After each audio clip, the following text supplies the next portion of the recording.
Deion Sanders went viral for dissing a CBS reporter, but everything's settled. Everything's fine. But there's a little more to the story than what we knew before.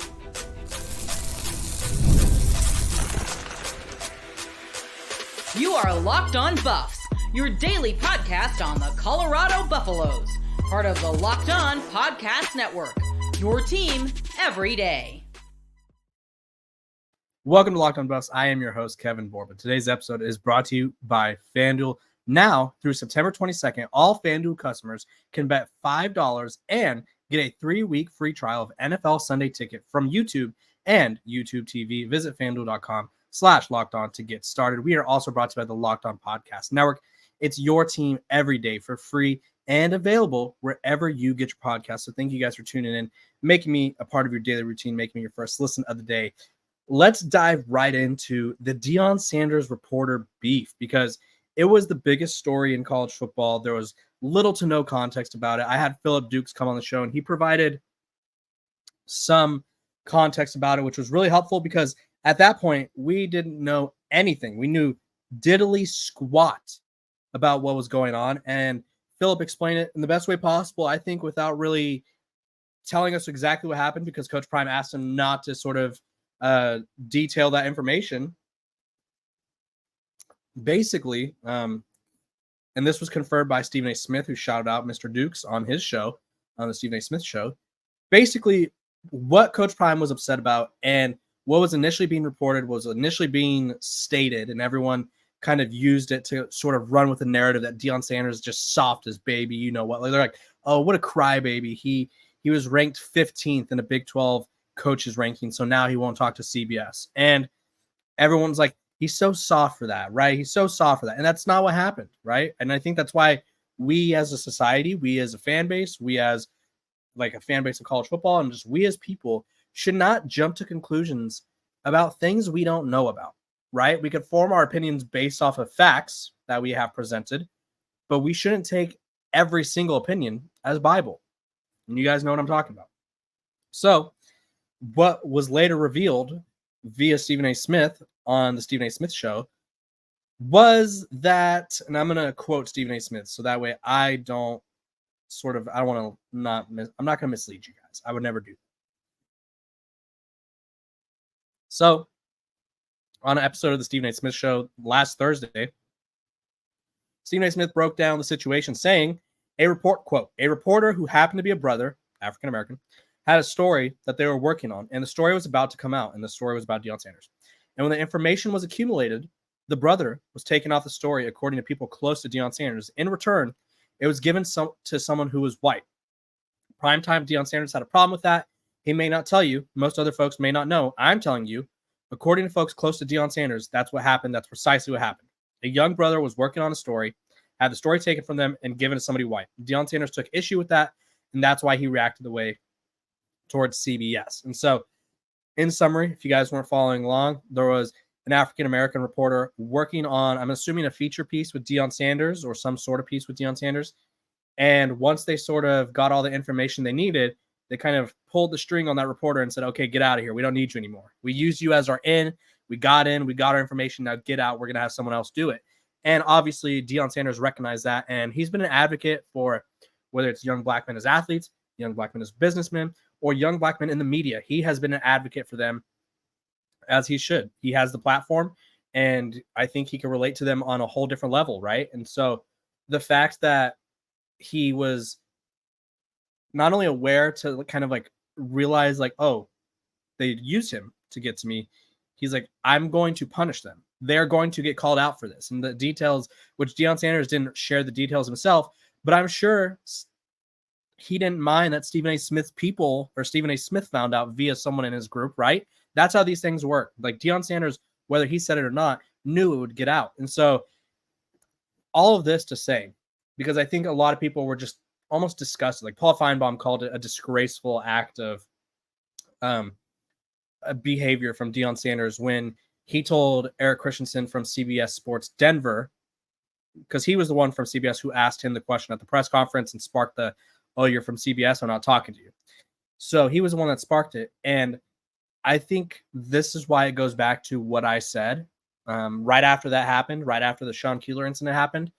When you work in the media, which obviously this had nothing to do with Eric Christensen, this was more so addressing Sean Keeler, who is now sort of being ignored, if you will, at every single press conference. If you watch, you could see him try to ask questions and they just move on from him. The SID will literally just say next question as soon as he starts talking. So Sean Keeler does his job the way he felt it needed to be done. And CBS Sports did their job, I guess.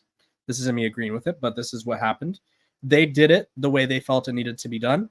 And I won't say there's punishments, but there's repercussions for how you do your job, right? As a media member, coaches don't have to talk to you. Players don't have to talk to you. They don't have to like you. They don't have to give you information. And so that's exactly what happened. Now, Deion Sanders did rectify this because I don't know if this was like a realization he came to or just sort of something that he, like, I think he felt bad, if I had to sort of imagine or guess. Because I think a lot of people were like, oh, what did Eric Christensen do wrong? And Deion Sanders said that day, it's not you, it's your company. And like he said that, right? Well, after the open practice on Friday, Deion Sanders, Coach Prime, says, you know what? Is he here? And Eric was not here. I assume CBS sent someone else because they, who knows? They sent someone else. And so he's like, tell him I'll do a one-on-one with him. So all is right in Boulder. I think that's exactly why we shouldn't jump to judgments. And I think we shouldn't jump to judgment really in anything in life, right? But when it's someone like Deion Sanders, who I compare to LeBron James quite frequently in the sense of they control the narrative and they have a sense of having an ability to sort of, I guess, work the media in a way where the information that gets out is because they want it to get out. We'll put it that way.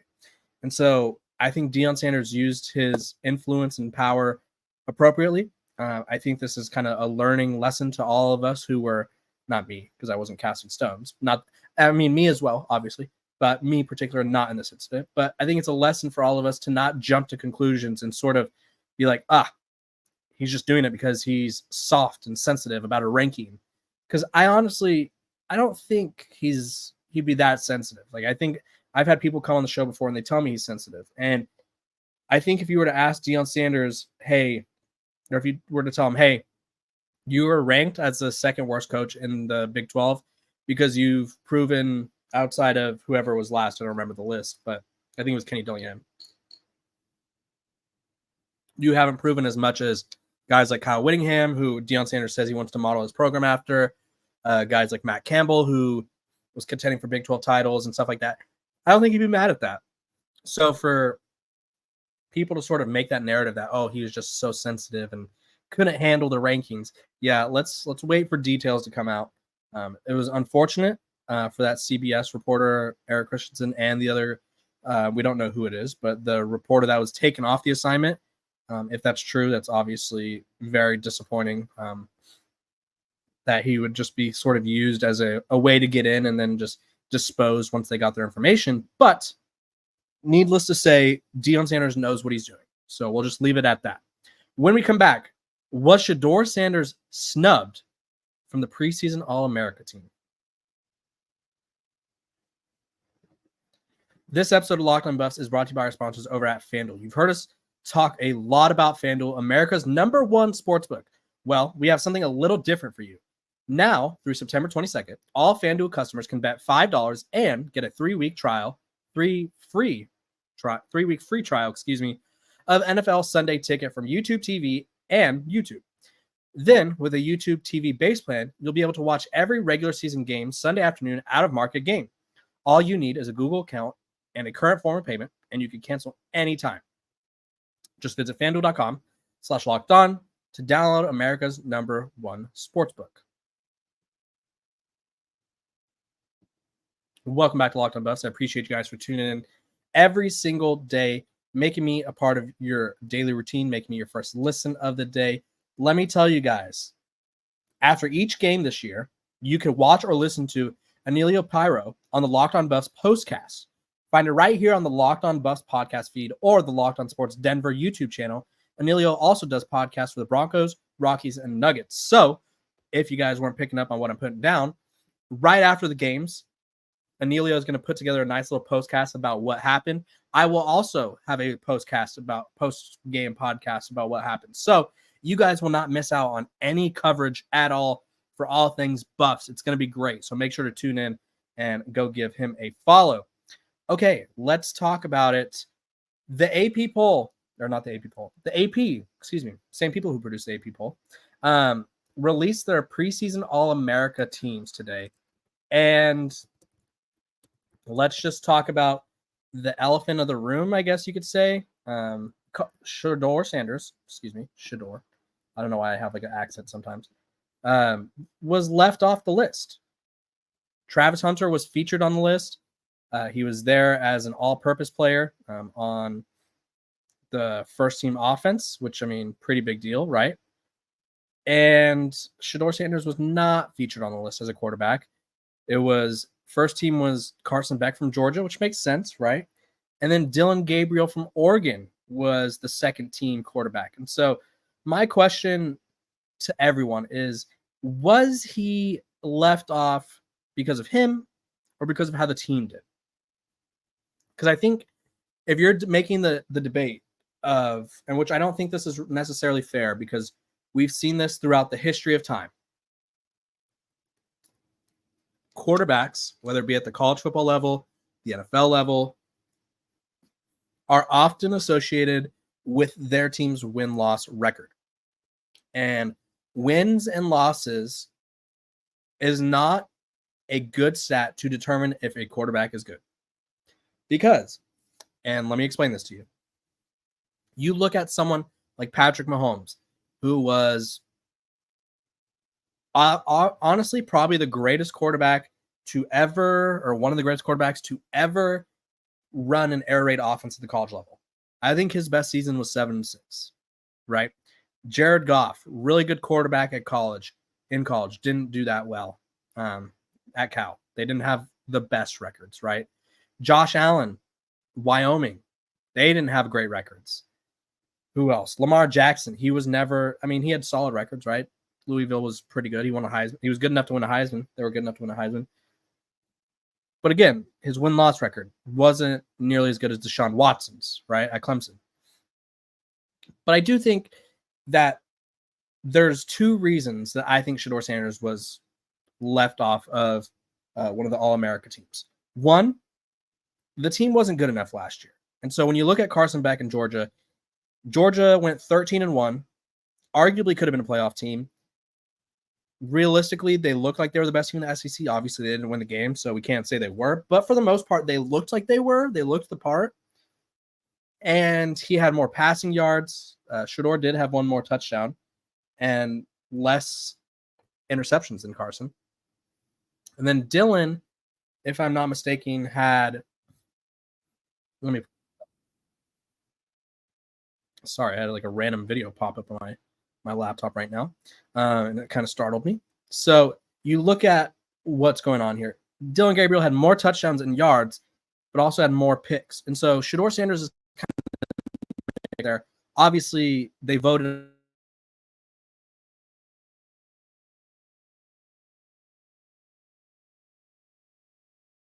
on this. It was probably really close. If there was a third team or like an honorable mention, why wouldn't he? It's no secret he's projected to be a top 5 pick. I just wrote about him being a projected number 1 pick yesterday. So Shedeur Sanders is clearly viewed as the best quarterback in college football, or one of the best quarterbacks in college football, depending on who you ask. So why didn't he get this nod? I think the win-loss record, Georgia went 13-1. Oklahoma was, I think we were 10-3, 10-2. And so Dillon Gabriel gets the edge there. Excuse me. They both had better win-loss records. And I think the biggest thing hurting Shedeur outside of the win-loss record was a sack total. He was sacked 52 times. If you combine Dillon and Carson's sacks, it was still 25 less than how many times Shedeur was. I think it was 17 and 10, I believe, was how many times they got sacked combined. So Shedeur Sanders just didn't come to people's minds as the best quarterback.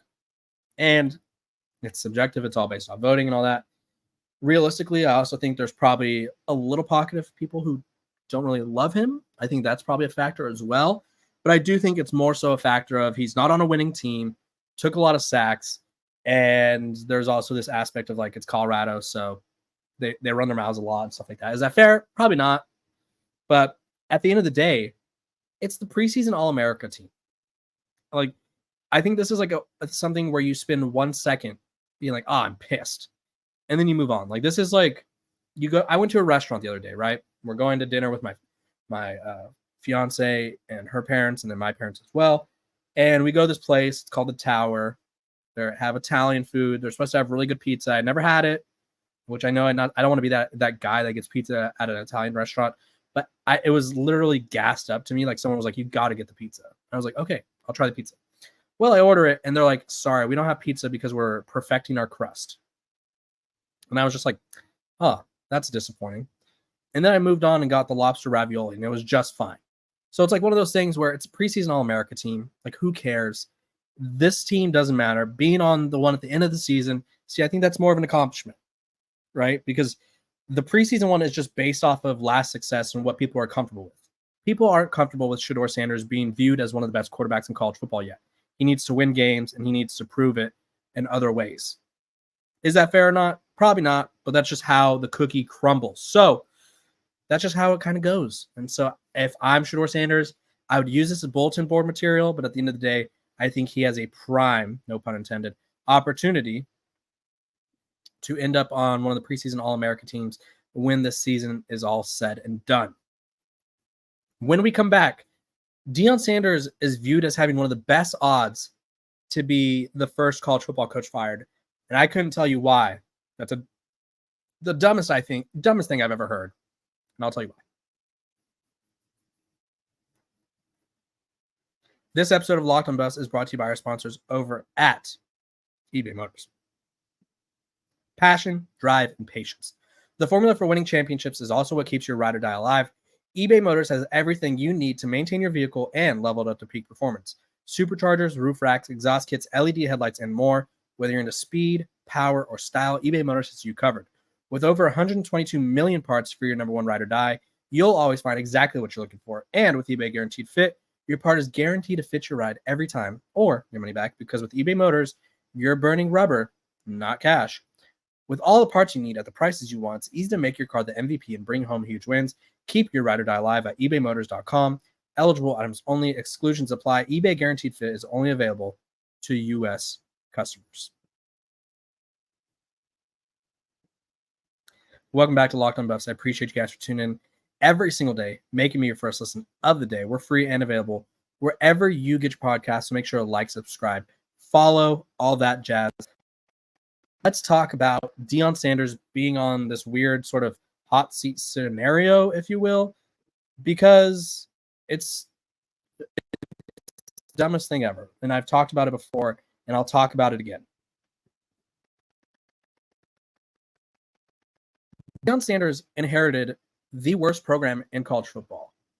They were coming off a historically bad season. While it was very controversial and everyone was in their feelings about it, he asked those players to leave or told them to leave. And a lot of those players did not end up at Power 5 schools. A lot of those players did not end up contributing wherever else they went. That team was just historically bad, and Deion Sanders wanted to right the ship. He wanted to turn things around as quickly as possible. So they go from 1-11 to 4-8. They quadrupled their wins. And right now, we're having a discussion about him having, it was 25-1 odds. Or no, not 25-1. I think I'm confusing that with Lincoln Riley, because Lincoln Riley was on the list too. It was an outlandish list when I tell you it was just all around just not great. Like, I just looked at this list and I was like, really? This is what we're doing here. And so his odds, as I pulled them up right now, were Deion Sanders. Sorry, he's 50-1. So notable names on here. It's Billy Napier with the best odds, Mario Cristobal, Dave Aranda, Kalani Sitake, Justin Wilcox, Pat Narduzzi, Ryan Day was on there, which, I mean, Ohio State fans getting spoiled. Mike Loxley, Tony Elliott, Dabo Sweeney, and then Deion Sanders. And let me just tell you, to fire a coach after what would be 2 years, did you really give him a chance? Like, there's probably, unless Deion Sanders like loses every game, is like fighting reporters in the hallway or something, or like spiking clipboards and drop kicking like random kids along the way. I don't like, it would have to be pretty extreme. Obviously, he would never do that stuff, but it would have to be pretty extreme for him to be fired after 2 seasons. Like, that is just elite level terrible, because that means, one, they no longer saw the value in Deion Sanders being the head coach, because at the very least, he's a big name. He's going to draw attention to your program. So you obviously don't want to be that team that's just known for having that coach who's famous, but you got to give him a chance. And so the same thing when I see people talking about Lincoln Riley being on the hot seat after 2 years at USC, it's like, he inherited a program that was down in the dumps. They had a really good first year. He probably should have fired Alex Grinch in his second to last year at Oklahoma, but decided not to.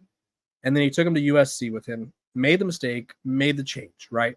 Deion Sanders has to have a chance to fail first. I don't even think he's had a chance to fail. You can't consider year one a failure because it was a success. So we're going to fire him. Say they go sub 500 again. I don't think they will, but say they do. You're going to fire him after his first failure. And if he goes 5-7, that's, I guess, a slight improvement. Now it'd be tough to sort of make the case that, like, hey, he's going to be way better next year, 2025. But he's gone sub 500 in 2 years in a row. But let's just think about this.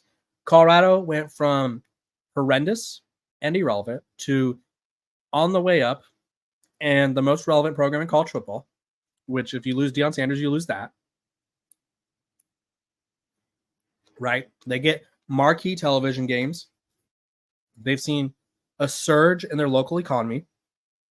They've seen a surge in applicants. And you have people like The Rock, Offset, who else? Terrell Owens. I feel like I'm missing so many people. Corday was there at the spring game. Sorry. Who else? I feel like I'm missing Steve Goldberg, or right, the wrestler. I'm not familiar with wrestling, so I feel like I just messed that up. Who's Steve Goldberg? I don't even know who that is. Did I make that up? Oh, Bill Goldberg. Don't know who Steve Goldberg is. Maybe I'm quoting TV show. Bill Goldberg, the wrestler. Like all these famous people. First Take was there. First Take goes to like the NBA Finals, and they were there for like a week 2 game, right? Fox Big Noon Kickoff was there for like the first month. ESPN Game Day, right? So you're telling me you're willing to give all that up because he had a down year in year 2. I think realistically, if Deion Sanders has if his team underperforms in year 2, if I'm Rick George, I go, hey, we got to change it up. We just have to. That's the end of the conversation. It's not, hey, win X amount of games or you're fired. It's, hey, try something new. Like Deion Sanders gets the benefit of the doubt here. We saw him at Jackson State go from to really good to great. So why not give him the chance at Colorado to do the same? So all these people that are putting him on the hot seat, I don't feel like you truly understand the impact he has. And we're not really giving him a chance. You got to give him a chance. This isn't a program like Texas or Oklahoma, Georgia, or Alabama. Like realistically, and I think I might have already said this, but I just want to really hammer this home. There are probably right now in college football 5 programs where if they fired a coach after a second year, it'd be okay. Like just, or like expected. Alabama, like if Kalen DeBoer, this is an example, I don't think this is going to happen. Say Kalen DeBoer, it's just not working, right? They're middle of the pack this year, middle of the pack next year, and their recruiting is dying or whatever, and the boosters lose support. I could see it. Kirby Smart, right? Say he retired today, and then they replace him with someone else. If his replacement just absolutely drops the ball and isn't able to continue this trend, yes. Texas was down so bad for so long.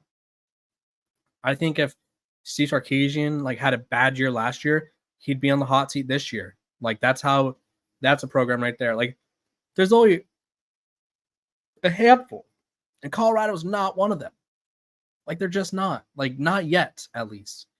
And so for everyone saying that Colorado should fire Deion Sanders if they have another bad season. I'm like, why? Who are you going to replace him with? Like, why not give him a chance to figure things out? Because if you don't give him a chance to figure things out, then how are you going to know if it worked out or not? Now, again, if he, like, say he went 0-12, then I'd be like, yeah, we could probably talk about some hot seat discussions. If they got worse than last year despite improving the roster in every aspect, I'd be a little concerned. But I don't think that's going to happen. That's a big if. So all these people saying Deion Sanders is going to get fired, it's pump the brakes. It's year 2. I would say you got to give him at least 4 years to figure things out. And then by year 5, that's when you put him on the hot seat. But until then, I don't foresee that happening. I think he's going to do just fine this year. I project them to win 7 games. I think their ceiling's a 9-win team. So let's just buckle up and enjoy the ride because Deion Sanders is going to deliver something. I don't know what, but I do think it's going to be a really fun season for Colorado. And I need you guys to like, subscribe, follow, and stay tuned over here. So that way we can have that fun together. This has been another great episode of Locked On Buffs. I will see you guys tomorrow.